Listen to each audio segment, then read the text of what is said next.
Hey, this is Kevin Bass from thedietwars.com. I'm going to be talking to you guys today about China and their obesity epidemic. China's obesity epidemic is driven by an increase in fat content in the diet. It's not driven by an increase in carbs. It's driven by an increase in fat.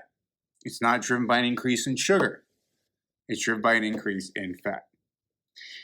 And what is fascinating is the transition, what's called the nutrition transition in China, has a lot to tell us about not just China, but obesity everywhere.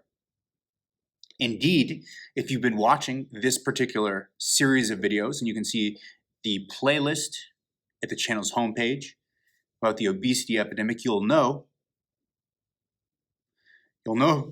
if you've been watching the series that fat has been what has increased over the last 100 years in the United States, coincident with the obesity epidemic in the United States. And this is the case for most countries whose obesity is increasing as the food system in those countries industrializes. Okay?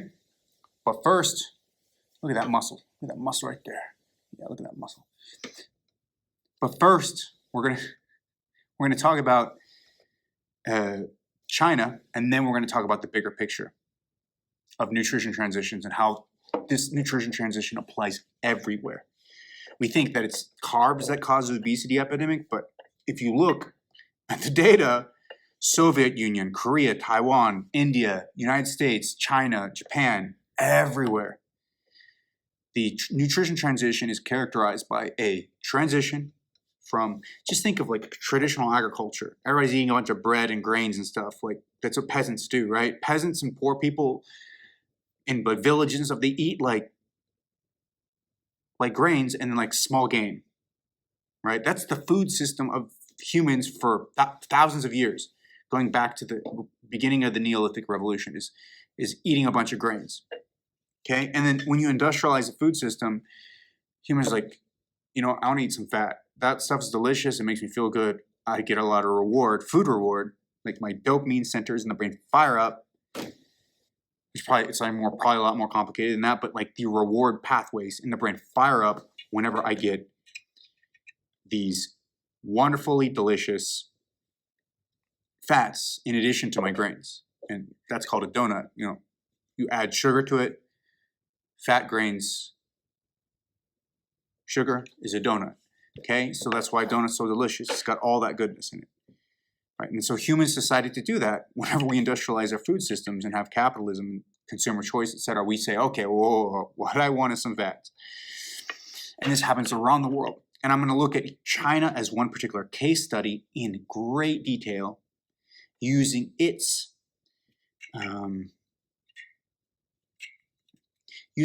food availability data. And I'm going to do it in 12 figures, 12 beautiful figures, as you can see. Okay, let's do it. So check it out. This figure series is called China's Dietary and Health Trends, or how hundreds of millions of people are being fattened by fat and being made one of the most diabetic countries in the world. Okay, and this starts with a reproduction of a graph from a paper by Wan et al. In 2017. In fact, this paper links to some earlier papers that show this even more starkly. So, let's talk about what it shows. So it shows that from 1962 to 2011, carbohydrate intake has cut in half as a percentage of total calories. So it used to be above 80%, then it became a little bit above 40%. Okay, halving of the total calories, percentage of total calories from carbohydrate, and going from a little above 10% fat to almost 40% fat. Almost a quadrupling of fat intake. Okay? And protein is also increasing. It's going from, about 5% to 15%. Okay? Of total calories. So a tripling of protein as well, in terms of percentage. and probably more than a tripling in terms of the absolute amount.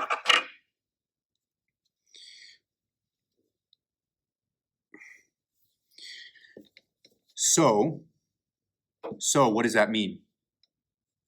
It means that the macronutrient trends in China are going from a really high carb, low fat diet where nobody had obesity to a much higher fat diet, moderate carb diet, higher protein diet where a lot of people are becoming more overweight and obese. Isn't that interesting? It's the opposite of the story we often hear, is that carbohydrates are causing obesity. Well, in fact, during these nutrition transitions, it's actually not carbohydrates that are increasing. Carbohydrates are decreasing, and obesity is increasing. That's interesting. Well, that's what the data shows. And this is in the case of China in particular, and we're going to go look at some other data in a moment. But let's check out the obesity rates, because as I said, for overweight and obesity, the percentage of overweight people in China started in 1980. Oh, and by the way, I want to go back. I said this started in 1962, where we started at really high carbohydrate intake.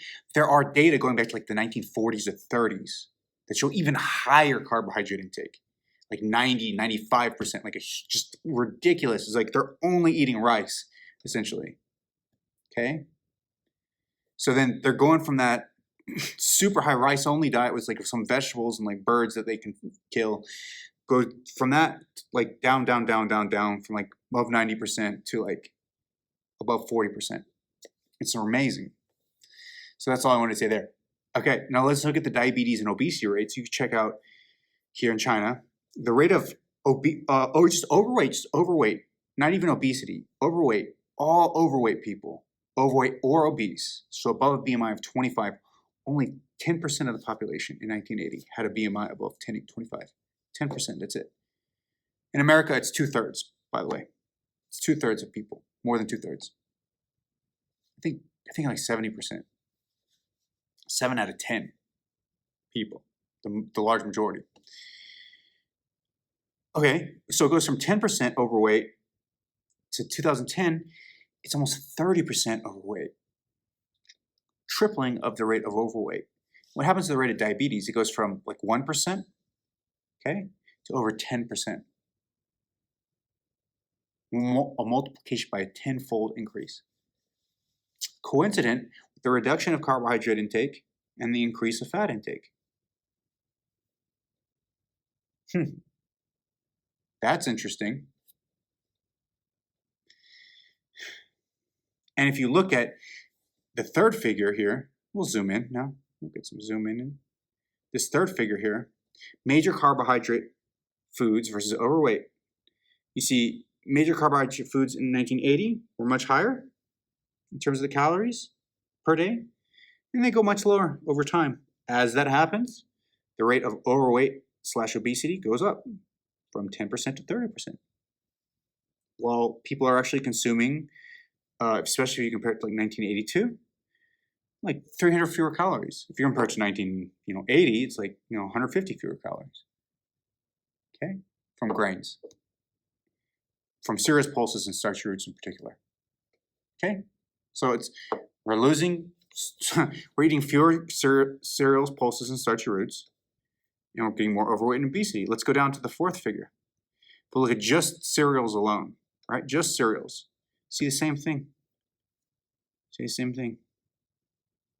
In fact, at the highest peak of cereals, it's like one of the lowest obesity rates. And at the lowest amount of cereals, near the 2010s, 2015, what happens? The highest obesity rate. That's interesting. You'd think that if people were eating more carbs, they'd be more fat. It actually seems to be the opposite way around for China. Now check out this. Cereals versus overweight. This is the middle figure with the orange graphs. Cereals versus overweight among 6 to 11-year-olds. And I want to rule out a delayed effect from grain. And this figure is a little complicated, but let me explain. If carbs were the driver of obesity, we would see a peak of overweight and obesity among 6 to 11-year-olds around the end of this box, followed by a decline. And so we see an uninterrupted increase in the rate of obesity. Why? Because if the kilocalories per day per capita right? If it were going down, right, then you'd see the peak obesity among 6 to 11-year-olds 6 years later from the peak of the cereal intake.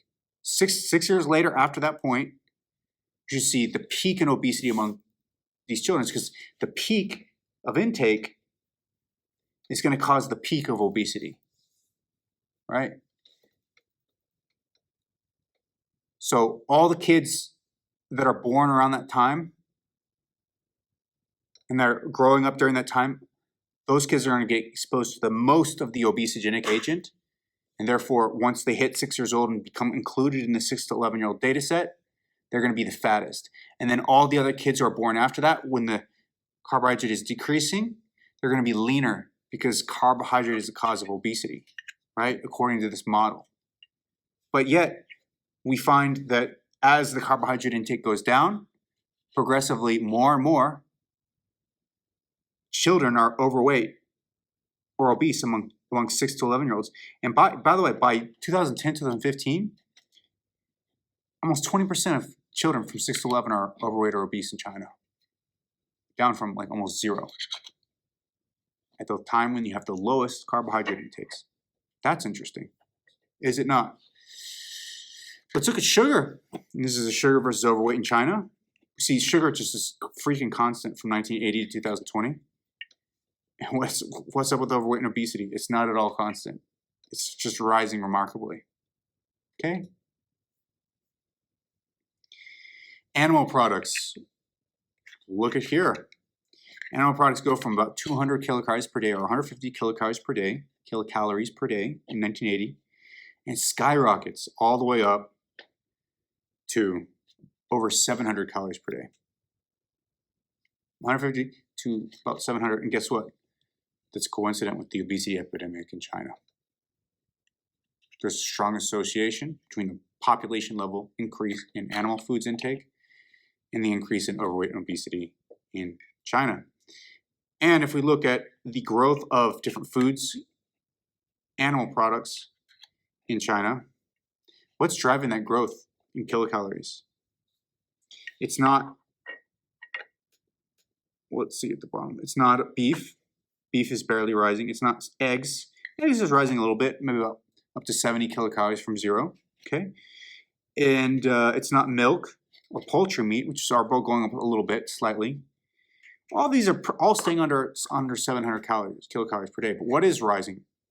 Well, going from about 20 kilocalories per day in 1961 to about 400 kilocalories per day in 2015, we see that pork is much beloved in China and is the main driver of the increase in animal product consumption in China, as well as fat consumption.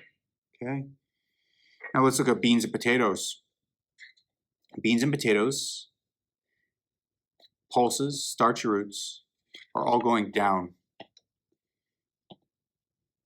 They're all going down in China. Okay, these carbs, these sources of these carbs. Okay, well, fair enough. Look, okay, then what's happened to fruit and vegetables? Well, fair enough. Fruit and vegetables are going up. So it could be the fruit and vegetables are causing the obesity epidemic in China. But the much, much larger, it's kind of a joke, that's tongue-in-cheek, I don't really think that's the case, but hey, maybe. But a much larger increase is coming from the fats, from the animal products. From 100, as I said, 150, 160, 170 calories all the way up to over 700. Yeah, you get 199 calories increase in vegetables, okay? Maybe vegetables are causing the obesity epidemic. A 100 calorie increase in fruits, yeah, but that's dwarfed by the 500 kilocalorie increase in animal products due to pork. Okay. Well, vegetable oils, about 100 calorie increase. Yeah. So 100 calorie increase, vegetable oils, 200 from vegetables, 100 from fruits. Still, that's what is that? It's about 400 calorie increase. It's still dwarfed by animal products, which is about 500 calorie increase. In fact, we see that in this figure here, this final table. The change in the total calories from different foods is, for animal products, is 559, vegetables 199, vegetable oils 100, fruits 100, alcoholic beverages 60, sugar and sweeteners 19 calories, tree nuts 16 calories, and the cereals is negative 18, pulses is negative 34, starch roots negative 90. So fewer of these carbohydrate foods and much more of these fat-rich foods. Okay, and that's what's driving the change in fat intake in the country, and change in protein intake. And that's what's changing the increase in calories that are consumed by the adults in this country. And that's what's causing the increase in the obesity epidemic in this country. This nutrition transition involving the rise in fat, not in carbohydrate, in this little country called China. Okay, as you can see here, you can see in Japan, daily intake in percent of energy obtained by fats, 1946 to 87. So there's a per capita intake, grams per day. It's going up. And then there's a percentage of energy obtained per day going up. So we're going up from maybe a 7% energy intake in fats, all the way up to 25% energy intake in fats by 1987. And let me tell you, 1987 is just the beginning compared to what it ends up being. It's much higher later on. So we're going from a 7% of energy from fat all the way up to like 30 or 40%. That's the nutrition transition in Japan, coincident with the growth and rise of overweight and obesity in Japan, by the way. Let's look at Korea. Same thing. Reduction in grain intake, increase in fish, meat, and just total energy intake in terms of fats goes from 8% to 14% in just 1969 to 85. And Korea has been relatively immune from increases in obesity and overweight, but not entirely. And that percentage energy intake from fats is much higher now in 2020 compared to 85. Remember, that's 40 years ago, okay? It's a lot like the Western diet at this point. But as we can see, it's a very consistent pattern. Reduction in carbohydrate intake, a reduction in grain intake, an increase in obesity, an increase in fat intake. This is the nutrition transition that characterizes the obesity pandemic. Straight up. China, we already saw this. We already saw this data. We already saw these data. This is exactly what I've been telling you. Although the cereals is slightly weird. I think it's a little less of a. It depends on the time course. But if you start from 61, it's different from if you start with 78, and so this figure only goes from 78 to 87. So there is a period of time where the cereal intake does go up, but then it goes back down again, as we saw in those figures over there. And if you're confused about that, you can go back to those figures. You can see that as well. So because this is a small window, it looks like it's going a little bit up. It's not quite that way. But as we can see, meat is going up dramatically. Oil, sugar, and eggs are all going up. But especially for meat, as I've said. As I've pointed out, my friends. Yeah, if you look at the rural-urban divide, you can see very clearly that as you go more urban and as you get more income, you eat more fat. As you're more rural, you get lower income, you get less fat. Soviet Union, 1961 to 87, same thing. Red meat goes up dramatically, cereals goes down, sugar goes up, tubers goes down. Unrefined carbohydrates go down. Sugar, red meat, meat in general, fat goes up. That is the nutrition transition. Okay? All right, and here's some other figures that are not related. Hope you liked the video. I explained what the nutrition transition was. I explained how China fits within that context, how it relates to a rise in fats, a reduction in carbohydrates, a reduction especially in complex carbohydrates, an increase somewhat in sugar. In China's case, not so much, but these data indicate a small increase in sugar. Other data indicate a larger increase. I think it's pretty modest, the increase in sugar intake in China for whatever reason. I think they prefer savory foods in China as opposed to like sweets and things like that.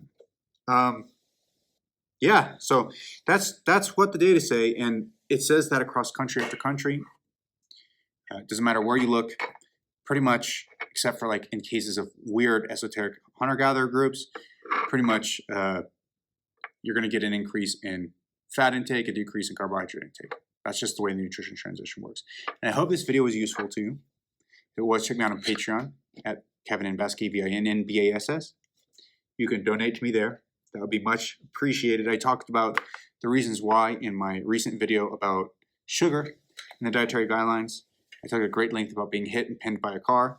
So if you like this video and you thought this was a good video and you're interested in knowing why I need money so I don't get hit and pinned by cars and killed by my daughter, my 7-year-old daughter who I let drive, check out that video too, because that gives that story. You can also check me out on Twitter, Instagram, TikTok at Kevin Bass, KVINNBASS. Sorry, my mustache is getting in my nose and making it itch, so I'm trying to get it out. Check me out on YouTube at The Kevin Bass Show. That's The Kevin Bass Show on YouTube. Check me out on YouTube. Check me out on the podcast, the same. Subscribe to my podcast on these directories, Apple Podcasts, Spotify, etc. Make sure to also follow. Oh, I turned not red anymore. Make sure to follow me on these podcast directories as well as on YouTube. So click the subscribe button and like, and give feedback. Let me know what you think. Let me know if you have any questions. Ask them on the channel. Do that and enjoy, because I respond to most people, almost everybody. Anything else? Leave good feedback. I want to know what you think. Okay? See you guys in the next video. Peace out.